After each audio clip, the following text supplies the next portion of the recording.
Sir नमस्ते।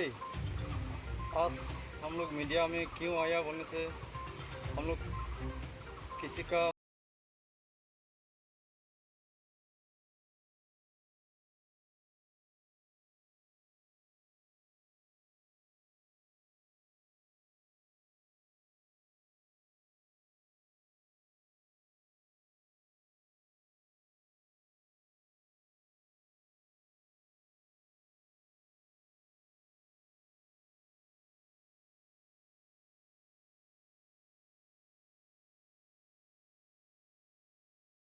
Ninety one से आज तक भी आजू यानी ऑल डिमोसा स्टूडेंट यूनियन उन लोगों भी ये आंदोलन कर रहा है।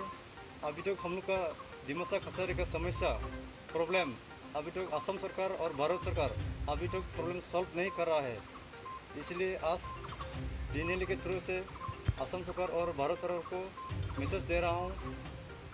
हम लोग का जो डिमांड है, हम लोग जो क्लेम कर रहा है उसको असम सरकार और भारत सरकार फुलफिल करो और करना भी चाहिए और करेगा बोल के मैं आशा भी करता हूँ।